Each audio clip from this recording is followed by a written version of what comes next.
I'm Jason Lewis. I'm Thomas Mills. Welcome to Climate Optimists. As a couple concerned citizens, we're on a journey to explore climate solutions and ways each of us can make a difference.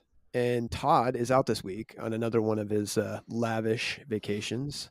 No, I actually think he has a long home project to work on, but we'll pretend he's in the Mediterranean somewhere. But we're excited in his stead to have Flora Gladwin, our junior producer, joining us for this week's pod. She's a senior at Reed College here in Portland, Oregon, where she'll graduate this spring with a major in anthropology and environmental science. Welcome, Flora. Hi, Jason, and hi, Thomas. I am very excited to be on the show with both of you today. I feel like it's a very fitting one to have a young person, specifically a young woman, talk about. We couldn't agree more. Yeah. Well, we'll get to today's topic. First, wanted to make a quick pitch to folks. While many podcasts have sponsor funding or ad revenue, Climate Optimists, we rely on listener donations to bring you the content that you hear. And, first, thank you to all our generous donors for their support.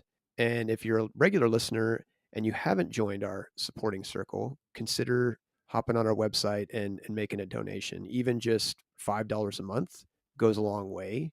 And while you're there, take a moment to sign up for our monthly newsletter. It offers great facts on climate solutions, perspective on climate news, and tips on how to make a difference. And our February edition is set to come out in the coming week. Well, recently there's been a fair amount of news coverage about how China's population has finally peaked and is beginning to decline. Most of the coverage has painted the event as negative, even dire for, our consumer-based economy without really talking about the bigger picture. And, while it's true that a smaller China will come with challenges, there's really been no mention of how increasing consumption is a major driver behind climate change and biodiversity loss, or, the benefits that generally come when a country moves from, a phase of rapid population growth to one that's more stable or even declining. So given those deficiencies, we thought it would be good to have a bit more holistic dialogue on the topic and kind of what that means for China, the potential benefits of population decline in general, and of course, implications for the climate. So before we get into this complex but very interesting topic, Thomas, what's this week's reason for hope? Yeah, Jason. So according to the Energy Information Administration, only 14% of new electricity generation capacity that's going to come online in the next year will come from fossil fuels. The remainder will be from renewables and a little bit of nuclear. So this total is going to be about 55 gigawatts in capacity, and that's roughly enough for about somewhere between 18 and 26 million US homes, or of course about double that of European homes because of efficiencies. But yeah, in particular, it's set to be a big year for solar in 2023, and they'll more than double their previous record for solar installations in a single year. So great move, and we're seeing similar things in Australia. Although unfortunately here, the government recently stepped in and artificially held down the price of gas, which while it creates some short-term relief, unfortunately what it does is it keeps us hooked on it for a little bit longer. So hopefully they can learn from what's happening in some other countries and go, right, instead what we need to be doing is helping people out of gas furnaces and other things that are keeping their energy costs high and help them transition to a zero carbon future. Maybe this is just like a former British colonies issue, right? Because clearly Europe gets it. Europe is making a hard pivot away from fossil fuels so that they fix the problem for good. And, whether it's the US or Australia or others, it seems like, the fixation is still on how do we get more of this so we can keep prices down and not hurt consumers. Even though, long term, it's going to hurt consumers a lot more if we let climate change continue to unravel. Yeah, I guess it's that, like, I don't know, like, people say it's maybe the short-term election cycle. Someone was saying to me the other day that, we need to be looking at longer electoral terms. But I mean, they have similar electoral terms in Europe. So I think a big part of it is like, we've just got to get out there and educate people that we really need to move quickly to a zero carbon economy rather than just doing the same old status quo. Yeah, I totally agree. So, our guest today is Hannah Evans. Hannah joined us this past summer to talk about overpopulation, and we're excited to have her back to explore, this different facet of the topic. Hannah is a senior analyst at Population Connection, a nonprofit focused on helping stabilize world population at a sustainable level with the Earth's resources through, a combination of education and advocacy. Her work investigates how population dynamics intersect with global social, political, economic, environmental systems, and advocates for solutions that combat both climate change and societal injustices. Complex stuff. Before joining Population Connection, Hannah worked as an adjunct professor of women's studies and taught classes on gender science and feminist theory. She holds a BA in environmental policy, natural resource conservation, and political science, and a master's in political ecology from San Diego State University.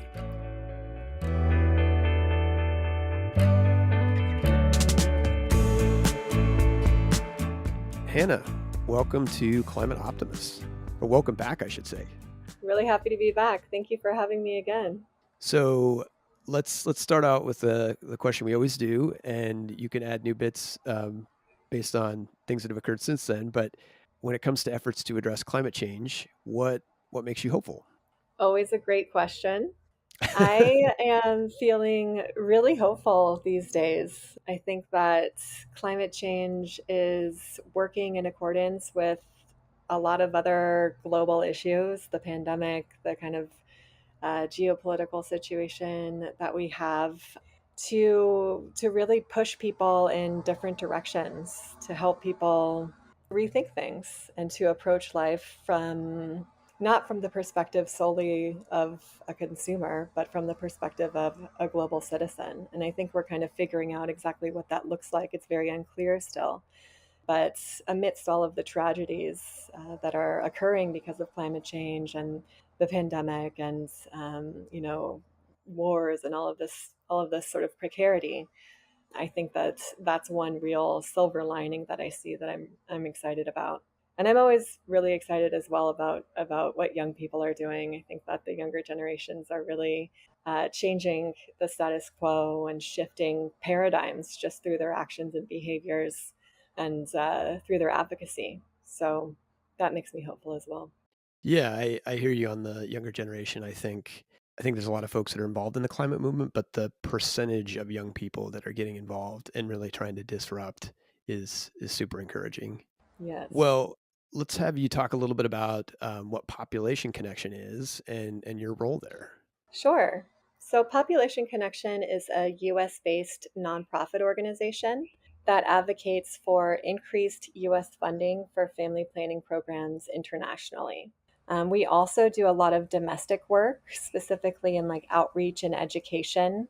And our education is focused on the connections between population and demography and other sort of social and environmental issues like women's empowerment and environmental sustainability or climate change, for example.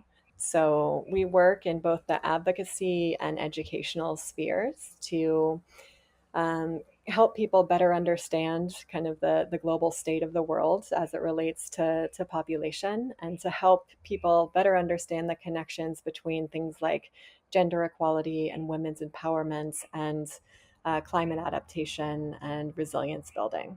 And I work as a senior analyst here. So I do a lot of research and public speaking, specifically focused towards college level students and professors to articulate this message and related messages. And I do a little writing as well. Well, it's definitely important work to get the message out, and not just make people aware, obviously, of the population situation, but how I'm learning how very interconnected it is with other issues. Absolutely. Well, for folks who may not have heard our last conversation about overpopulation and don't have the context, can you start with just kind of giving a little bit of an explanation about how climate change and overpopulation are linked to one another. Sure. Unfortunately, that's not that short of a story. It's quite complex, but I'll try to keep it as quick as possible. So there are many different connections between population and climate change. The world's least developed countries have populations that are the fastest growing, alongside really high poverty rates and really high levels of marginalization and exclusion, social, political, economic exclusion. So this means that even though these populations are growing the fastest and have the highest fertility rates, they're not usually contributing that much to climate change or to environmental damage.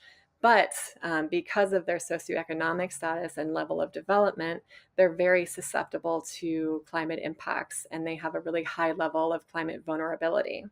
And so this is Right. a very clear climate justice issue because the populations that are the least culpable for climate change are the ones that are most vulnerable to and at risk of experiencing its effects.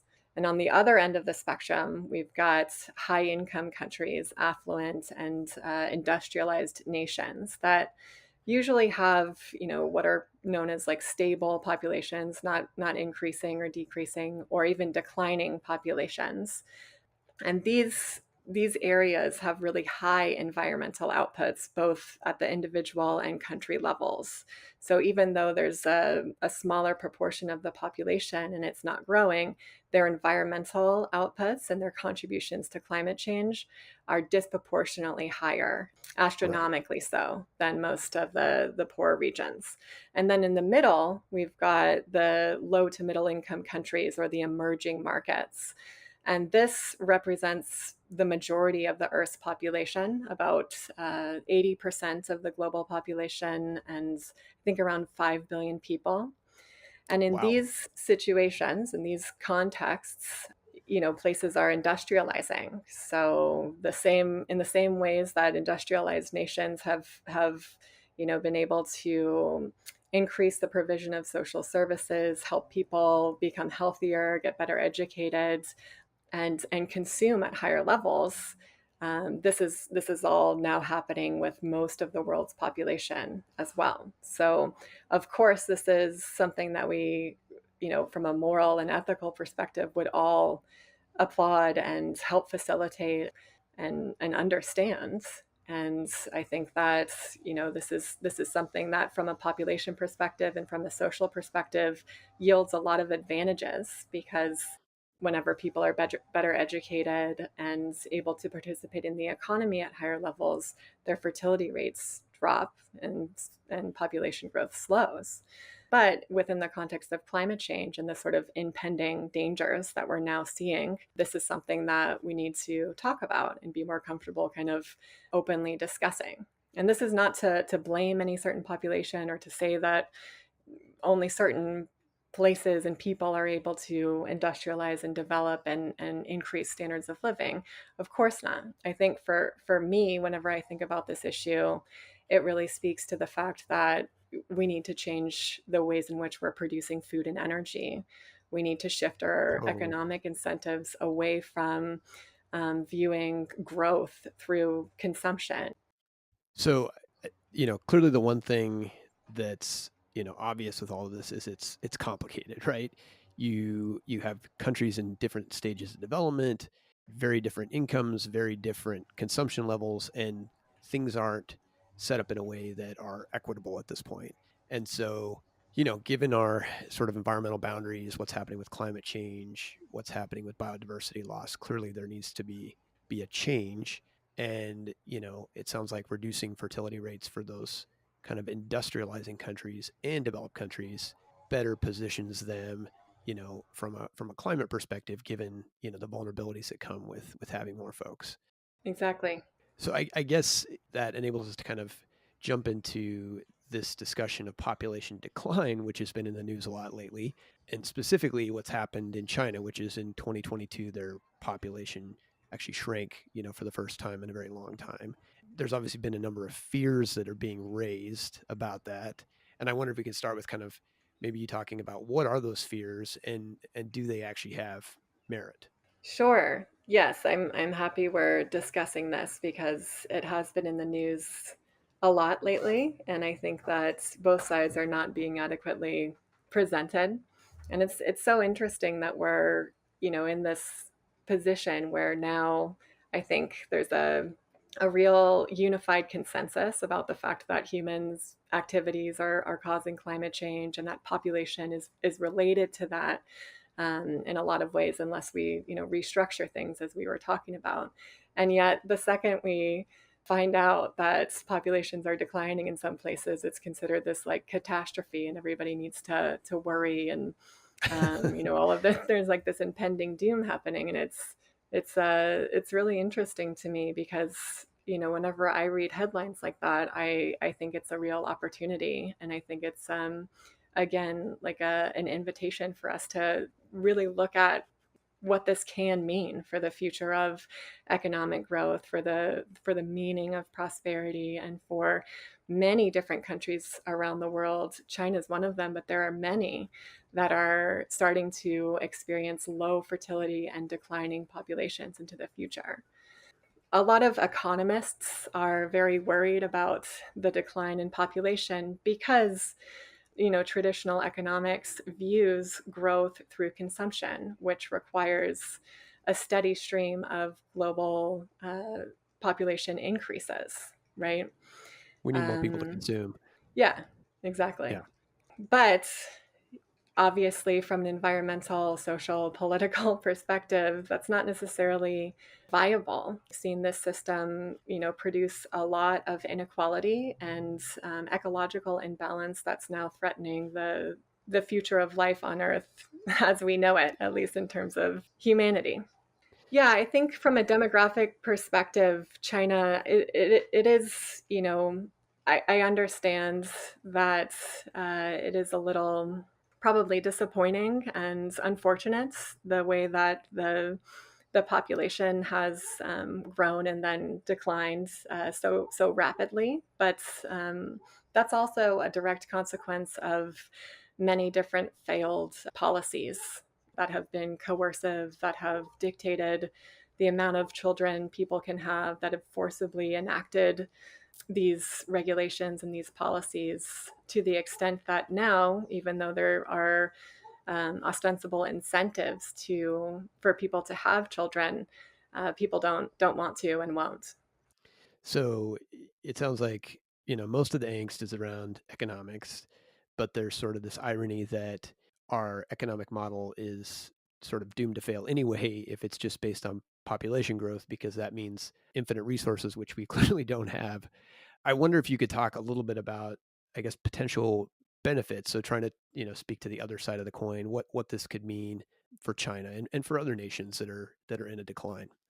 Yes. So it's important to understand that lower fertility rates, in terms of the developmental trajectory of a country, almost always indicate that people are healthier, better educated, and that women are more empowered. And that is certainly the case in China. China's population is shrinking and it's aging, but its people are better educated and living longer lives than any other time in the country's history. In addition to that, there are more expanded educational opportunities that guarantee a spot in a university for almost every person born today in China. I'm taking this from a recent New York Times article that I really liked on the subject. That's exciting. So, yeah, so population decline, let's first recognize that it is the consequence of people's lives improving. In addition to that, of course, fewer people would ostensibly mean that there's going to be also a reduced ecological footprint for humanity and a reduced competition for finite resources. The same New York Times article that I was kind of citing before even goes so far as to say that this could mean greater peace because governments are going to be forced to choose between spending on things like military and equipment or on pensions. Wow. So I think that with population decline, there's a real opportunity for governments to invest in the people who are already inhabiting the country. Now, as we're getting into this age where we're living longer. We can kind of revisit retirement age. Retirement age in China is quite young in comparison to the United States. It's about 50 to 55 for women and 60 for men. But also, it's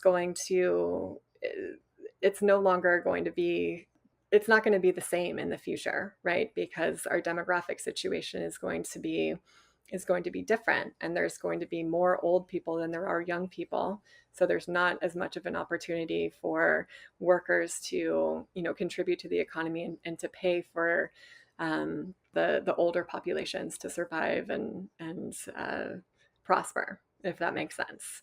But instead of looking at that as a negative, I think governments can instead say, hey, you're a low wage worker. Let's invest in education for you. Let's have you go to college. Let's have you participate in the economy at a higher level. Let's make sure that you're healthier. Let's invest in your well-being, like a lot of other countries in Scandinavia, for example, do quite well, and see where that takes us. I don't think it has to be a disaster at all, and I think it's a real opportunity for us to fine tune our systems in ways that facilitates more equitable distribution of wealth and resources. Sounds like a number of points that the folks that are writing the articles about population decline need to include when they're talking about all these perceived negatives without the positives. Right. Um, I can't help myself as we're talking, obviously about climate, overpopulation, and vulnerability, thinking about whether, countries that are wanting to, have maybe a more, wanting to have a slower decline in their population rather than a rapid one, whether there's an opportunity given the fact that we know that, they're already climate refugees. We know there are going to be many more climate refugees. And if that potentially presents an opportunity, right, for those folks who are in need of a home and these countries that are maybe in need of a younger population to help take care of their aging population. Absolutely.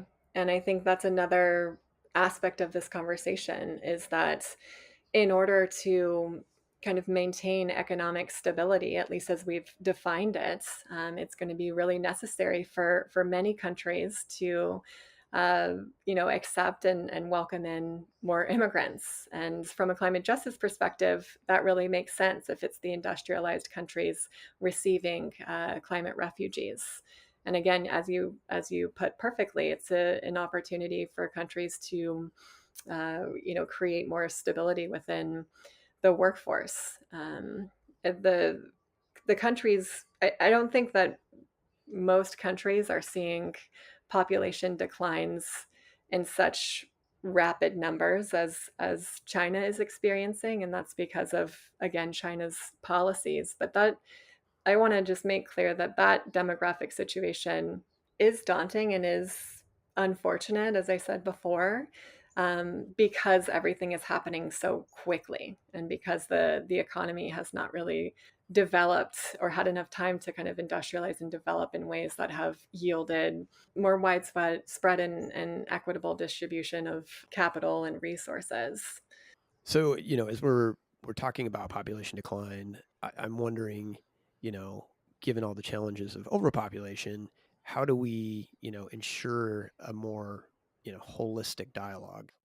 Yeah, that's a great question. And I think it's something that needs to, it's a dialogue that needs to be had. I think right now it seems like there's the environmental perspective, which is, very wary of environmental degradation and everything that causes it, including, population, consumption, resource use, and so on. And then there's the economic perspective, which seems to view those things as being inherent to uh, human prosperity. And I think that from both perspectives, we can, find a way to come together and to look at the environment as not being separate from the economy, and the economy not being separate from the environment. I think there's real opportunity here for us to, again, re-envision what the future of the planet looks like in a context in which,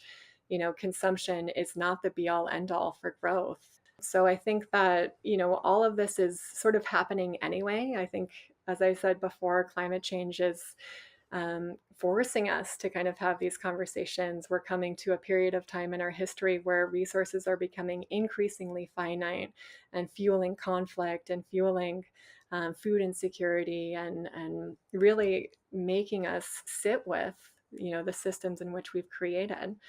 Well, and it seems like the key is sort of, your latter point, which is not just, being able to be honest about the connection between, a growing human population and consumption and how that impacts the environment, but that there is, an opportunity, maybe a better version, if you will, of society in which we aren't dependent on that consumption and we do value our environmental systems that support us.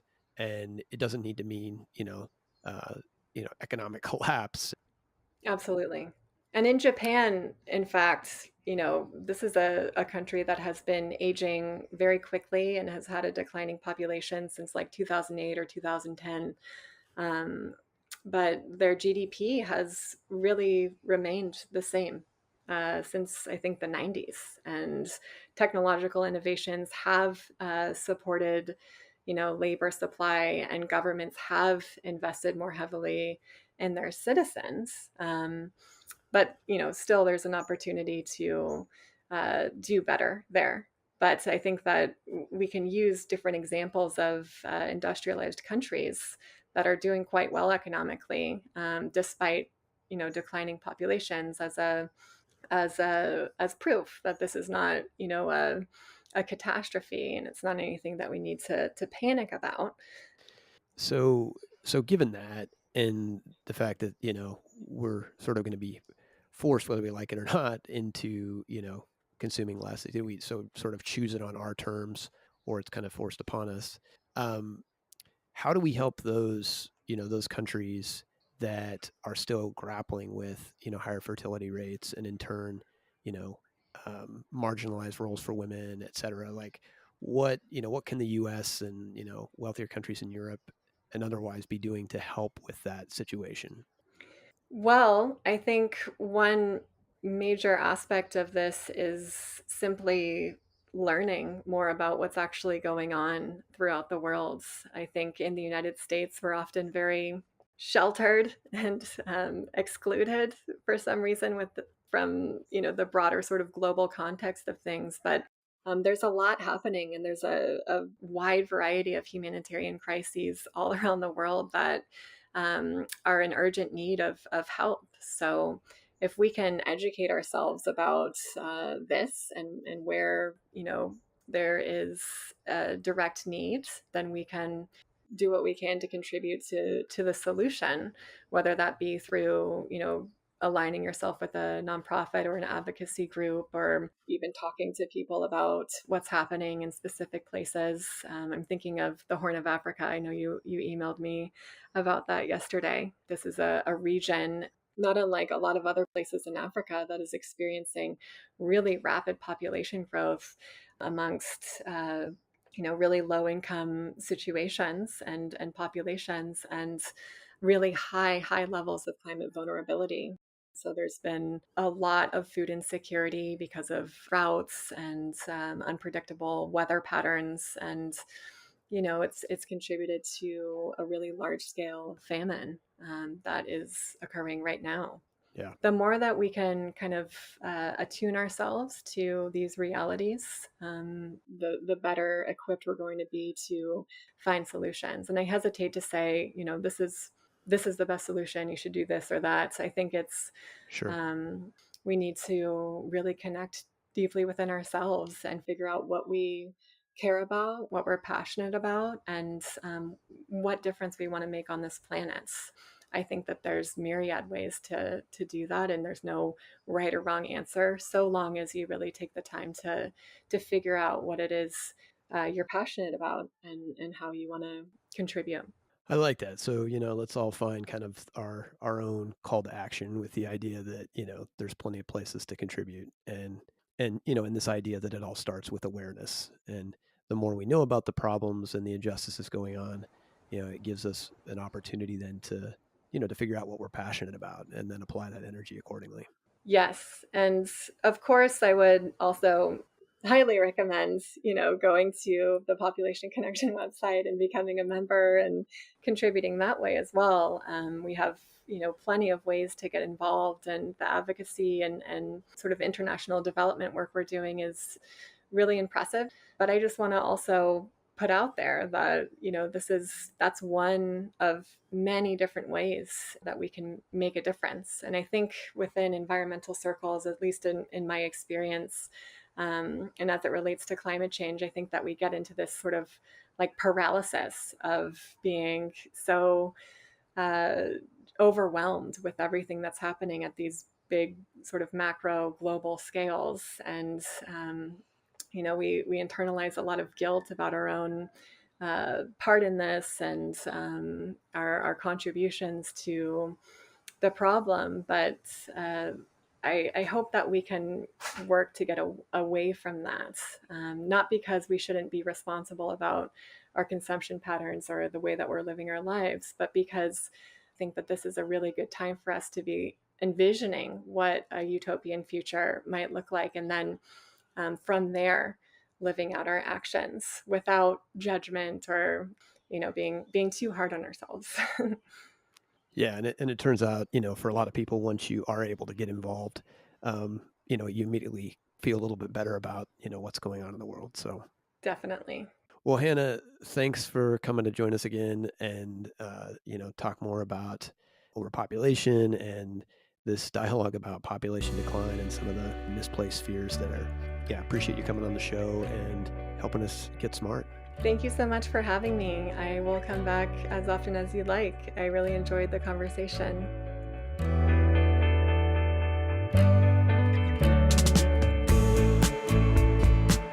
Well, Flora, Thomas, what did you guys think of the interview?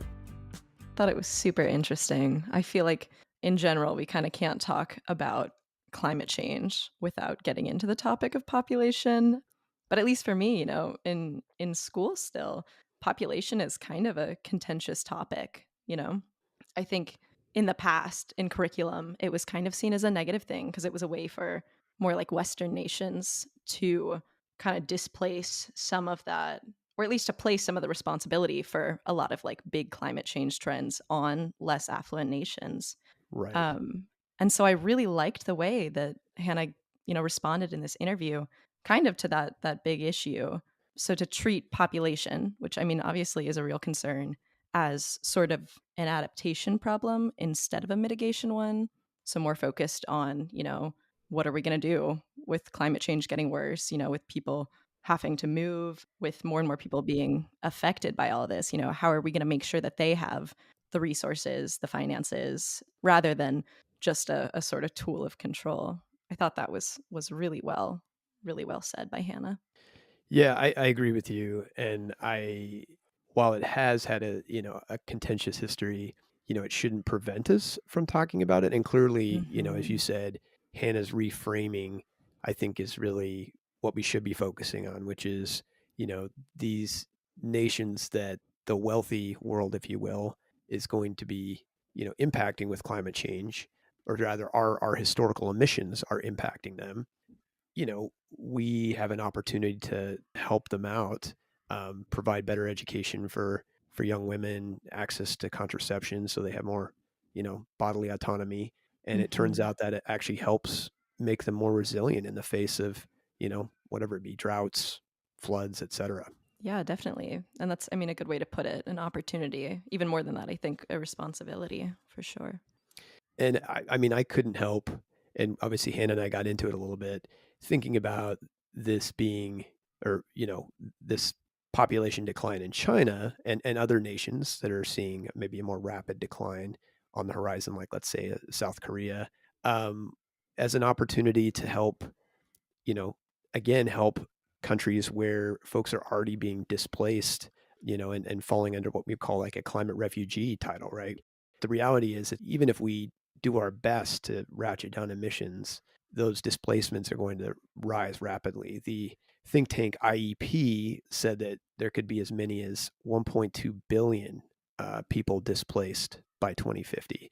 So, yeah, it's not to say that we need to move 1.2 billion people to China, but that these countries where there's maybe a concern about having a workforce to be able to support those who are aging, it seems to me a very, equitable and logical opportunity. Look, I think that last point you brought up is similar to what stirred in my mind when I was listening to the interview.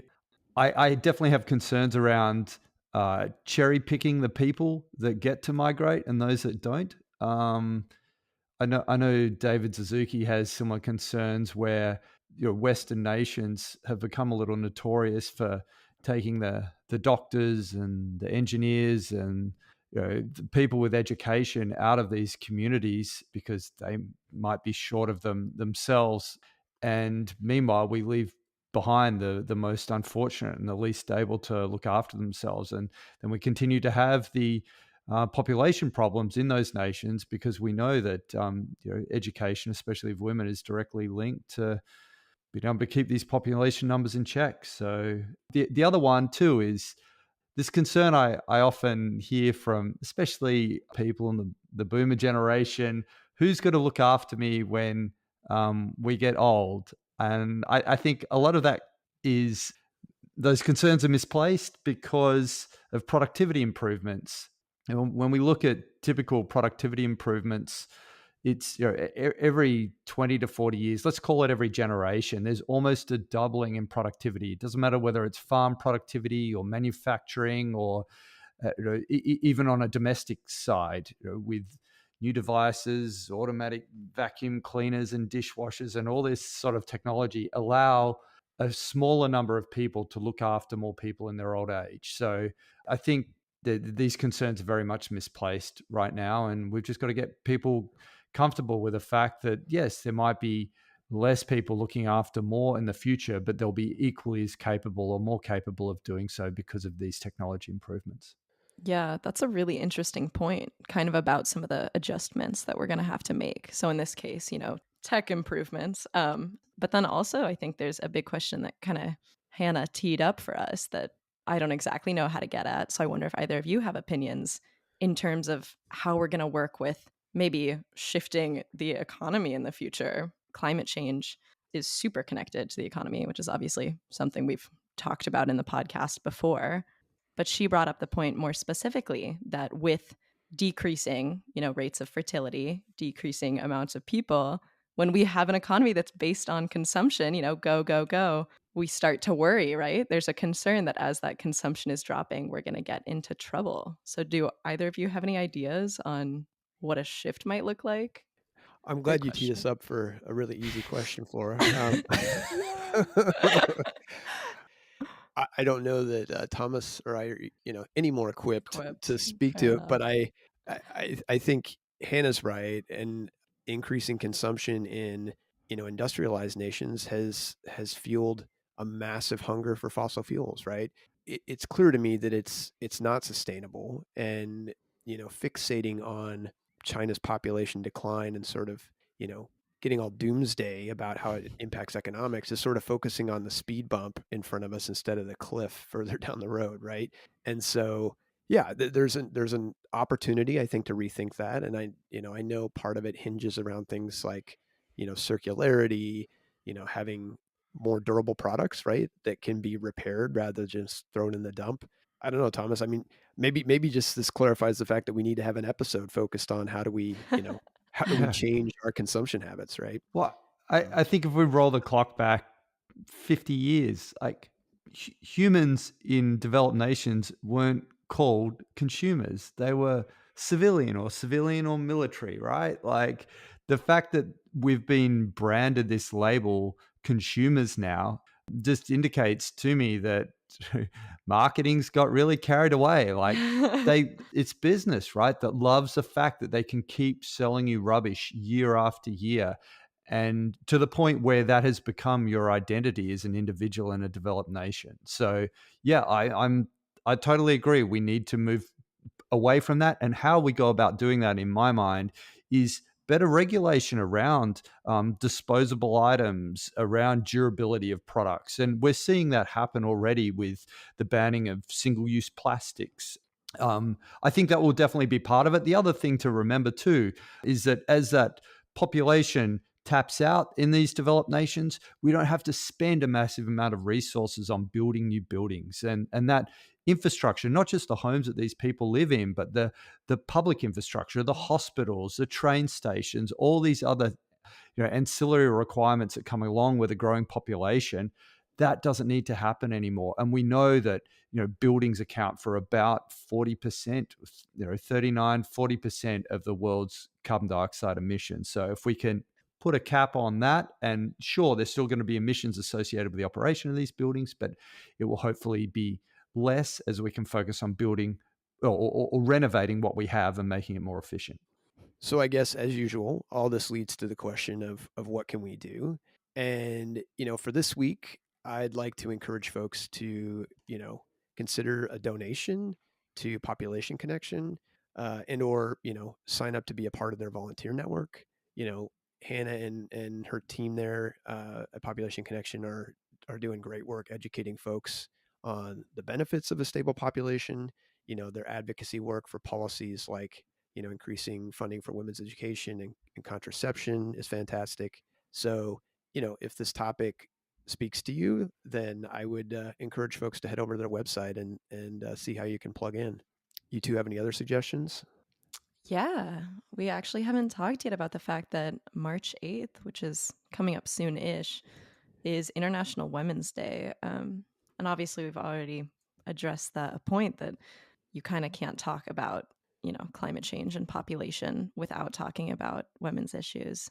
International Women's Day has a theme this year of Planet 50/50 by 2030, step it up for gender equality. So I think that that's a really good opportunity to either get involved. There's actually a website for International Women's Day. Yeah, and we'll link that in the show notes. Awesome. Thanks, Flora. So, yeah, as usual, no shortage of ways to get involved. And yeah, we'll have a link to the Population Connection website as well. So that's it for this week's episode. Thanks to everybody for tuning in. Come back on February 28th when we'll be talking with one of the climate leaders in Congress. Super excited about this, about how we can make progress on climate despite a divided government. Climate Optimists is made possible by Climate Stewards Collective. You can find us on the web at climateoptimist.co. And don't forget to follow us on social at Climate Optimist Podcast.